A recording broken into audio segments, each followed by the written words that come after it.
Peace and blessings to the 12 tribes of Israel. Today I'm going to deal with a topic called A Remnant of Israel Shall Be Saved. So that's a remnant of Israel shall be saved. Now, if you're in a Christian church, they tell you that all nations or all families of people or all races are going to be saved. And they said that Christ came for all mankind, including all families of the earth, every single race, every single creature in the earth. But when you look into the Bible, it doesn't really take you too long to realize that Christ only came for the lost sheep of the house of Israel. And if you read Matthew 15:24 and you kind of read around that verse, you read on a bit, you realize that the verse explains itself. I mean, if it wasn't clear enough, it kind of explains itself, okay? And if you're in an Israelite church, they tell you that all of Israel shall be saved. So in the Christian church, they tell you all nations shall be saved.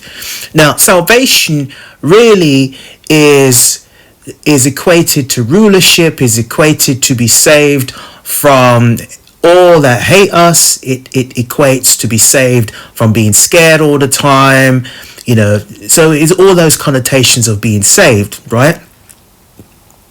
But if you go into the Israelite church, they now tell you that all of Israel shall be saved. So in the Christian church, they tell you all nations, and in the Israelite church, they tell you all of Israel shall be saved. And what they don't realize is that not all of Israel shall be saved. They literally tell you that those that Christ didn't take will be regenerated in the kingdom, and all of Israel shall be saved. So no Israelite will ever go into the lake of fire, right? And they tell you that, and not all Israelite churches, but some Israelite camps will tell you that there's no such thing as an eternal damnation, which is the lake of fire, which goes completely against scripture, because there is an eternal home, if you like, an internal place called the lake of fire, right? And that's where you're going. That's where anyone's going to go who the Lord deems unrighteous or not worthy of the kingdom of heaven. So therefore, only a remnant of Israel shall be in the land of Israel. Okay? And there's too many scriptures that kind of back that up. So let's go into dealing with the remnant, and we are going to deal with this Bible study as much as we can so that we can make head or tail of this. Let's stay in Isaiah 10, and we're reading from 19 to 22. And the rest of the trees of his forest shall be few, that a child may write them.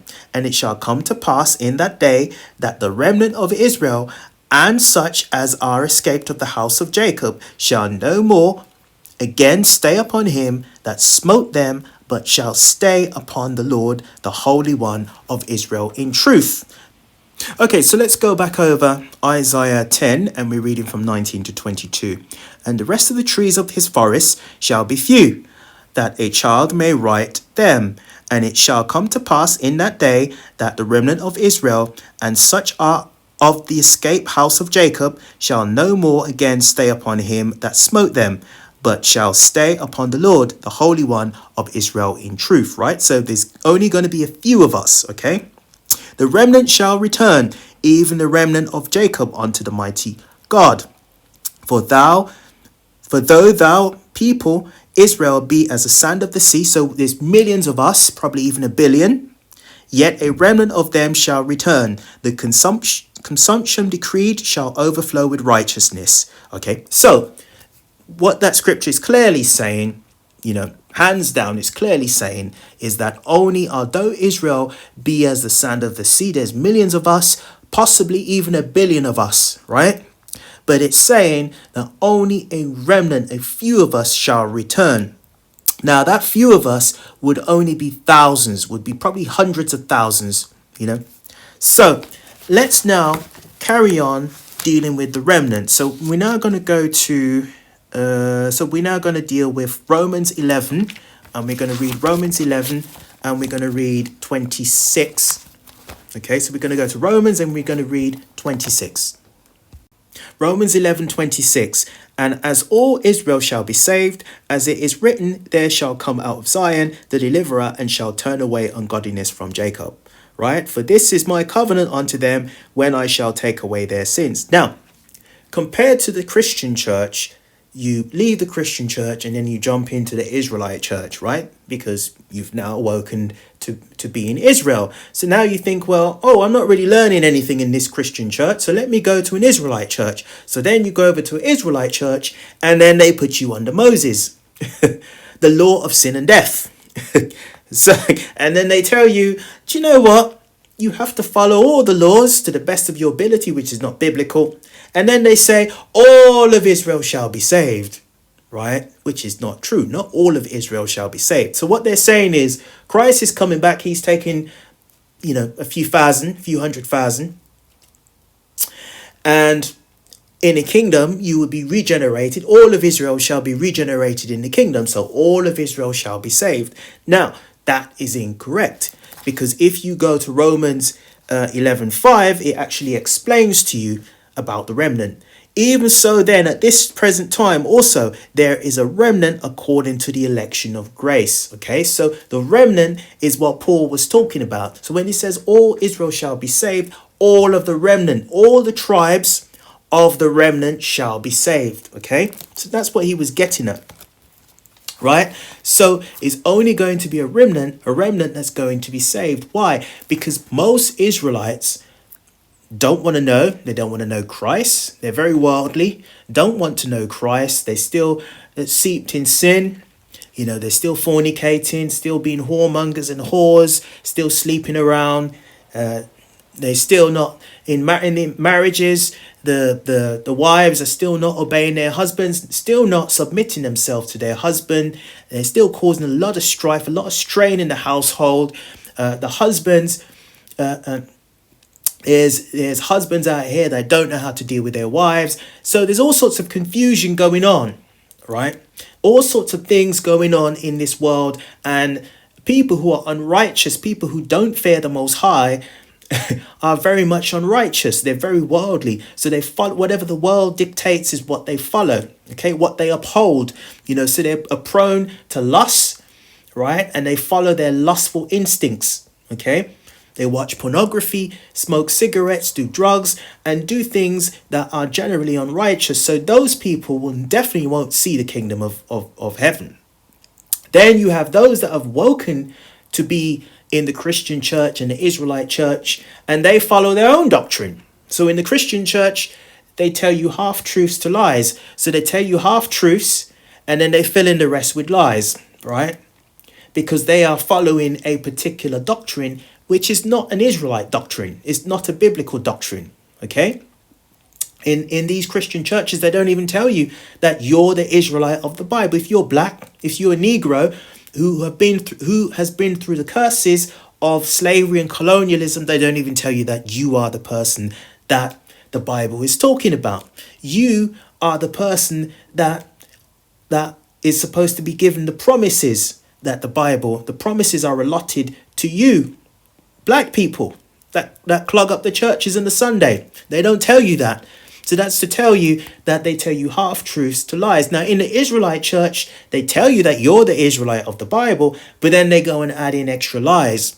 So again, you're being lied to again. So they tell you that you're under Moses. And when you're under Moses, you're under the law of sin and death. So therefore, you dilute what Christ came to do. So therefore, you don't really believe in Christ per se, because you still upholding Moses, right? Because you crucified Christ again, because now he has to come and die again to show you that he died for the nation of Israel, and he died to fulfill the old Mosaic law, an issue in the new covenant. Okay, so most people have those two beliefs, and therefore they will not make the kingdom of heaven. Okay, so that's what the Bible is talking about. Okay, so let's now read some more remnant scripture. So we're going to read Matthew 19:28. So we're going to stay in the New Testament, and we're going to go to Matthew 19:28. So it's Matthew 19:28.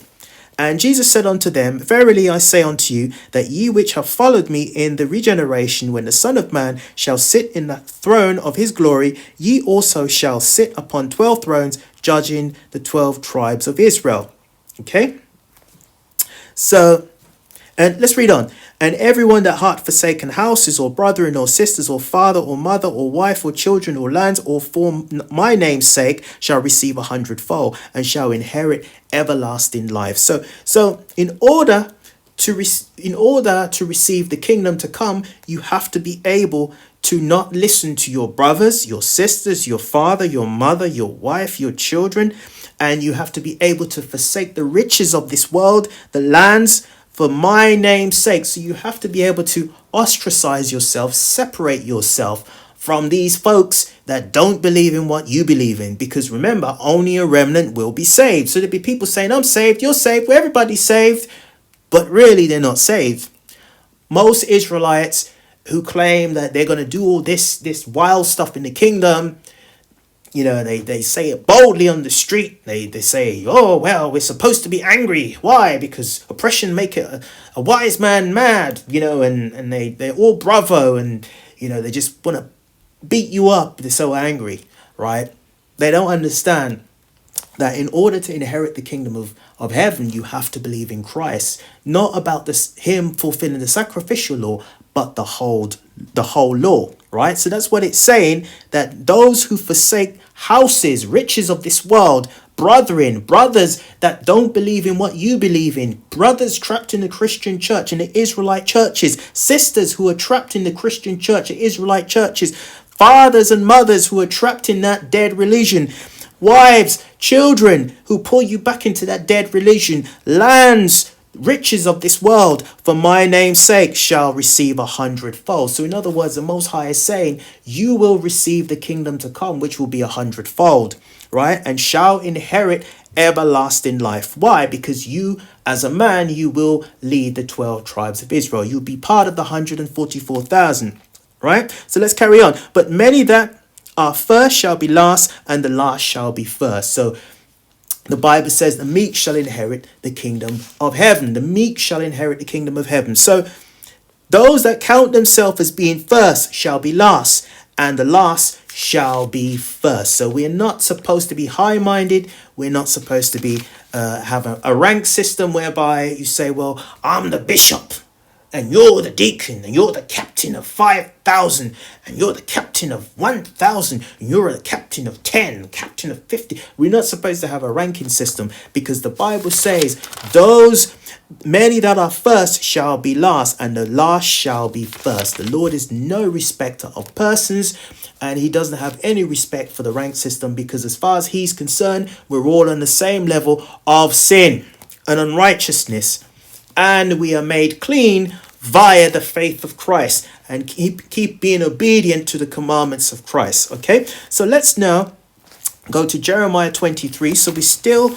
proving the remnant. So we read in Jeremiah 23:3. And I will gather the remnant of my flock out of all countries whither I have driven them, and will bring them again to their folds, and they shall be fruitful and increase. And I will set up shepherds over them, which shall feed them, and they shall fear no more, nor be dismayed, neither shall they be lacking, said the Lord.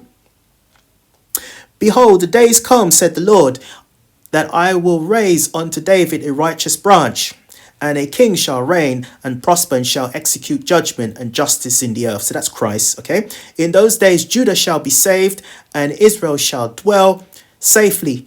And this is the name whereby he shall be called, the Lord of our righteousness. So the Most High is setting up a righteous remnant, okay?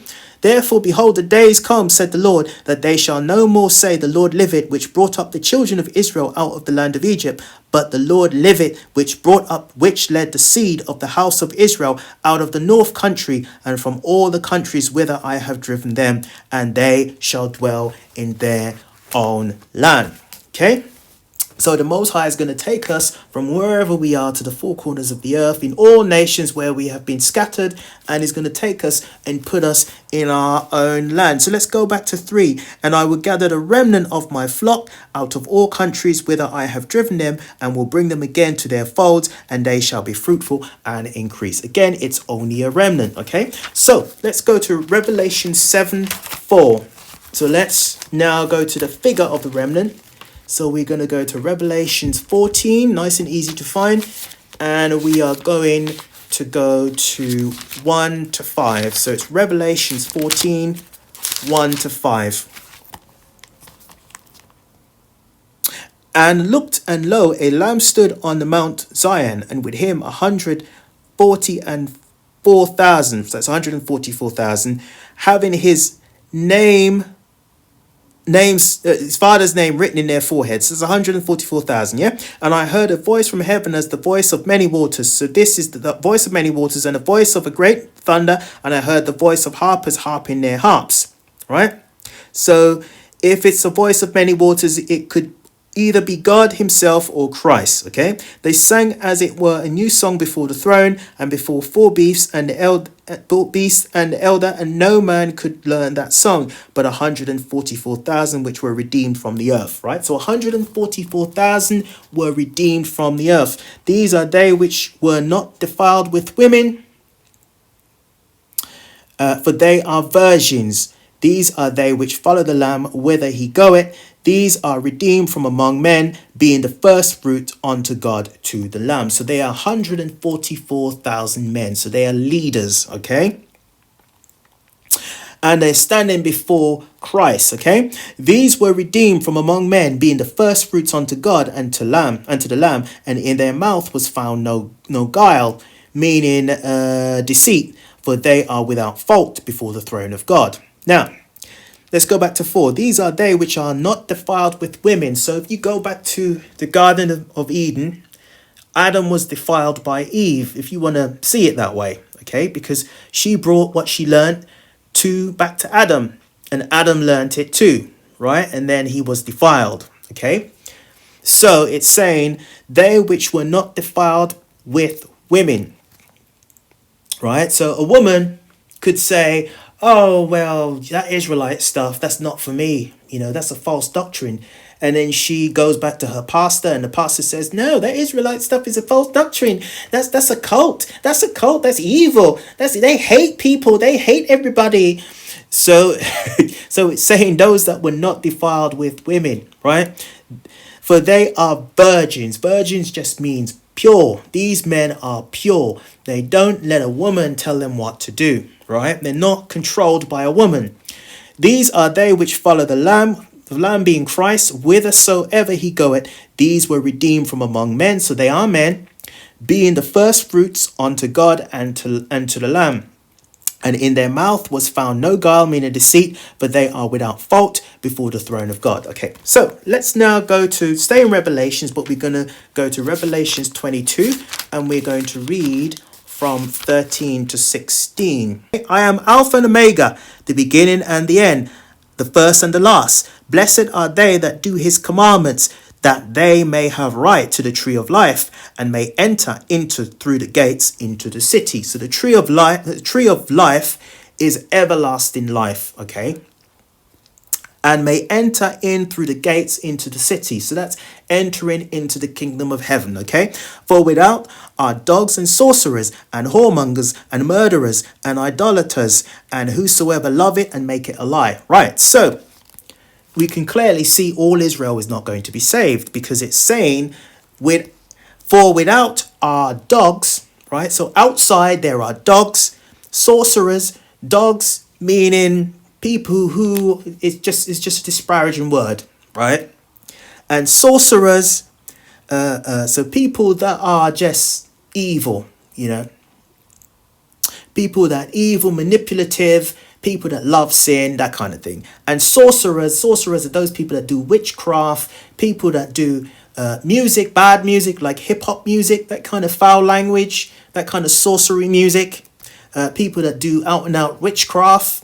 And whoremongers are the men that sleep with women, go from woman to woman to woman to woman to woman, which you're not supposed to do. That is any man that does that kind of thing needs to repent, because he's a whoremonger and he's committing adultery, and the Most High hates that. Okay, and murderers, people that use their hands to kill innocent blood.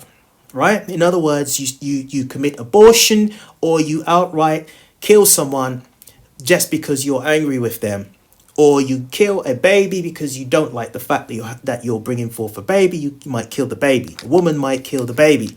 So that's murderers. And idolaters are those that worship other gods. So if you're worshipping any other god but the God of Israel, because remember the Lord is only dealing with the nation of Israel.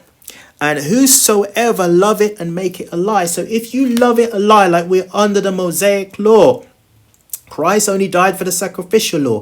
Those are lies, right? Those are lies. And if you love those lies, and you love making those type of lies, in other words, you like promoting that type of sinful behavior and diluting Christ, what Christ came to do, it means that the Bible says, whosoever believe it.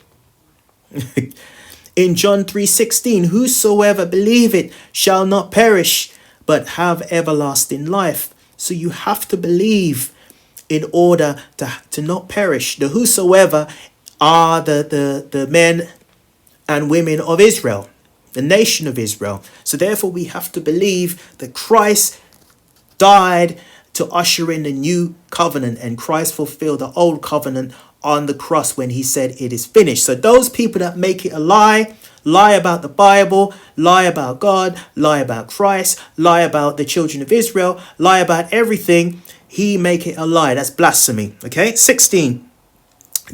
I, Jesus, have sent mine an angel to testify unto you these things in the churches. I am the root and the offspring of David. So Christ is the seed of David. So it tells you there that Christ, when it talks about David, my servant David, when the Most High says my servant David, repeatedly in the Old Testament, he's talking about the seed of David. Let's read it again. I, Jesus, have sent mine angel to testify unto you these things in the churches, meaning all the churches of Israel. I am the root and the offspring of David. So he is the seed of David, and the bright and morning star. And the Spirit and the bride said, come, and let him that heareth say, come, and let him that is athirst come, and whosoever will, let him take the water of life freely. Okay, let's read on. For I testify unto every man that heareth the words of the prophecy of this book. If any man shall add these things, God shall add unto him the plagues that are written in this book. And if any man shall take away from the words of the book of this prophecy, God shall take away his part of the book of life, and out of the holy city, and from the things which are written in this book. So you won't make it. If you add and take, you won't make it. He which testifieth these things said, surely I come quickly. Amen. Even so come Lord Jesus. The grace of our Lord Jesus Christ be with you all. Amen. Praise God. Revelation 7, and we are going to read 4. And I heard a number of them which were sealed, and there were sealed 144,000 of all the tribes of the children of Israel, right? So of the tribe of Judah, we were sealed 12,000. So I'm just going to skim it, right? Of the tribe of Reuben, there was sealed 12,000. Of the tribe of Gad, sealed 12,000. Of the tribe of Asher, sealed 12,000. Okay, let's skip all the way down to 9. After this I beheld, and lo, a great multitude which no man. So after the sealing of the 144,000, beheld, and lo, a great multitude which no man could number. So that's a different from the 144,000.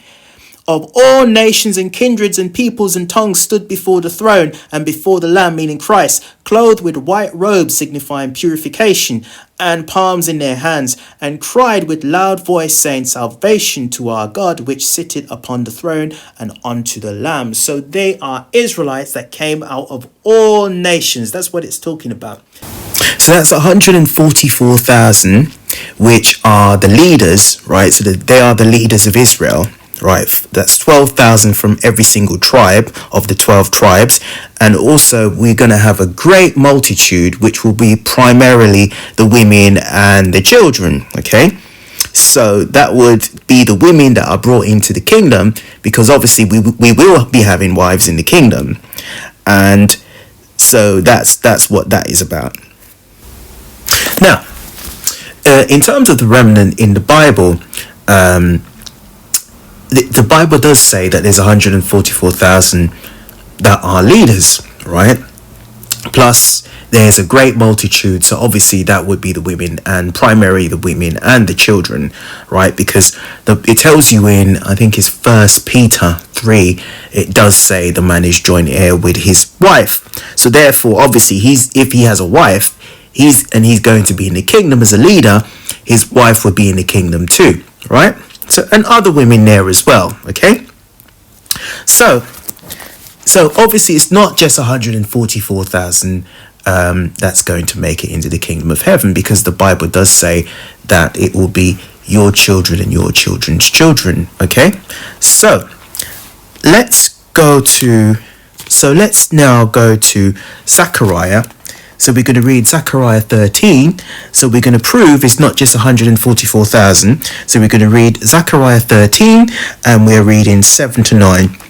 Awake, O sword, against my shepherd, and against the man that is my fellow, say the Lord of hosts. Smite the shepherd, and the sheep shall be scattered, and I will turn mine hand upon the little ones. And it shall come to pass that in all the land, said the Lord, 2 parts therein shall be cut off and die, but the third shall be left therein.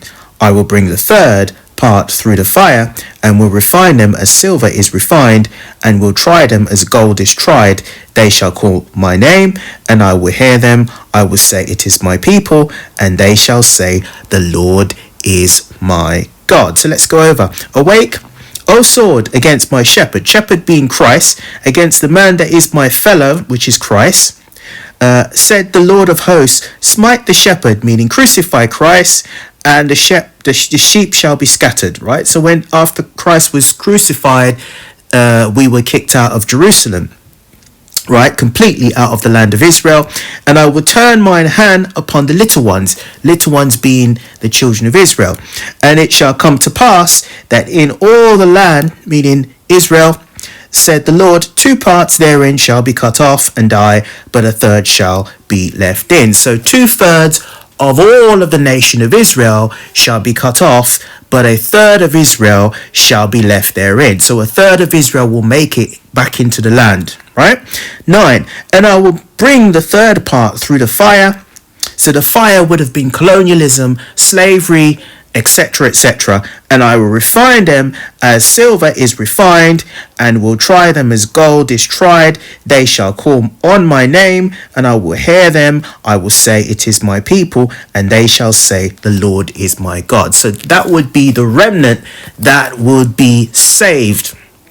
Okay, so it would be a third of Israel. So if Israel is, I don't know, I'm just picking a random figure. So if Israel was 300 million, so that means only 100 million would make it into the kingdom, right? So because obviously Israel has to be regenerated back into the kingdom too, right? So it's not just the initial ones that go to the kingdom, it's also Israel will have children and children's children. So therefore, the souls that have died and are waiting to be regenerated back will be regenerated back into the kingdom, that are acceptable into the kingdom, that is, because it does tell you it's only a third, and he does say that, and I will bring the third part through the fire, being slavery and colonialism, and refine them as silver is refined. So the Most High will give us the new covenant, and we will follow it, and we'll try them as gold is tried. So that's why the Bible tells you in Matthew that we will have to endure until the end. Okay, they shall call on my name. That's what we're doing now. We're calling the Most High, and I will hear them. The Most High will hear our cries. I will say, it is my people, and they shall say, the Lord is my God. So a 1/3 of Israel shall be saved. Okay, so let's now go to Ezekiel 35 and we're going to read from 24 to 25. So we're just going to prove that there's going to be children in the kingdom.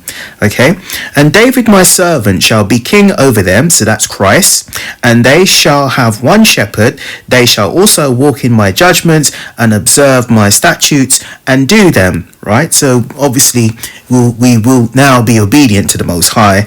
25, and they shall dwell in the land being Israel. So there it is, the land. He's saying the land. What is the land? The land is Israel, is the land of milk and honey. Okay, that was promised to Abraham. And they shall dwell in the land that I have given unto Jacob my servant, wherein your fathers have dwelt, and they shall dwell therein. Okay, so here we are. And they shall dwell therein, even they and their children and their children's children forever, and my servant David shall be their prince forever. Okay, so that explains. So when it says a third shall be left therein, this is what it's talking about. Let's read 25 again. And they shall dwell in the land being Israel. Okay, so if you're in any confusion what land that the Most High is talking about in Zechariah 13, he's talking about the land of Israel, which was promised to Abraham, that we dwell in, right? Before we were kicked out officially by the Romans, that I have given unto Jacob my servant, wherein your fathers have dwelt. So we were there before. The whole nation of Israel was there before. And they shall dwell therein, even they and their children's children and their children's children forever, and my servant shall be their prince forever. So that land so we will be occupying that land and be in rulership forever and ever and ever. So far more than 1,000 years. Forever means forever and forever, right? And we will be having children into the kingdom, because it says for their children and their children's children forever. So that means our children and our children's children are going to have children. Okay, so therefore there's going to still be regeneration. So therefore initially the amount of Israelites that Christ takes is going to multiply into regeneration until a third of Israel is in the land. Okay, so over the 1,000 years, Israel is going to multiply into regeneration until a 1/3 of Israel, a figure that we don't know, only the Most High knows, but only a remnant of Israel shall be saved. Brothers and sisters, I hope you were edified. Shalom.